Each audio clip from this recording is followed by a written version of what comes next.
Most of my friends live in the city, whose inhabitants measure distance in subway stations, direction by the color of the subway line on the map, and the season by the size and the form of the main puddle on the way to the office.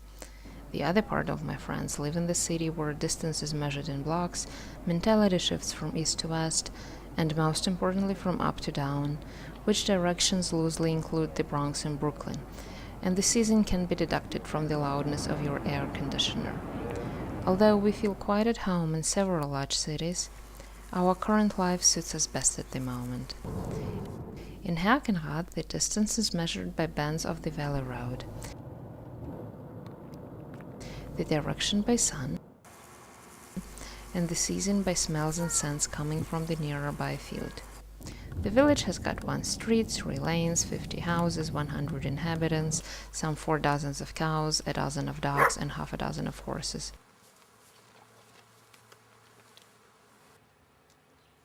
The only visible sign of the public order is the postbox, which serves as a village center of sorts. The nearest pub and the cigarette vending machine are by the bus stop, which is exactly 1 bend of the road away, which in the rest of the world means 1 kilometer by the field road.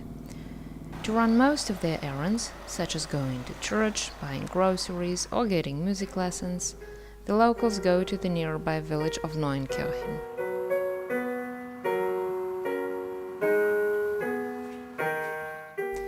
No city dweller would be able to detect even remote traces of activity in Neunkirchen, but in our present opinion, it's got almost everything we might require from the civilization, since almost everything else is available on the internet.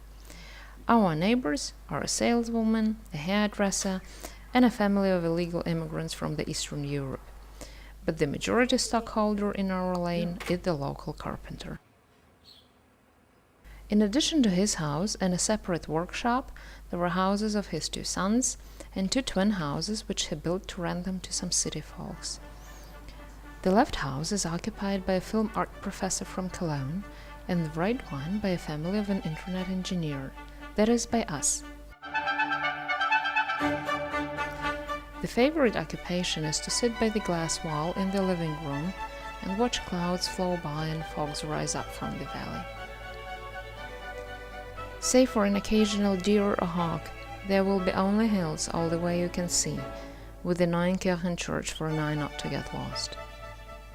And only 3 or 4 times a year, our field changes dramatically. It's haymaking time. Several tractors arrive to the field, and the show begins.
Our daughter loves it here, and she can hardly imagine life without the tractors and their music.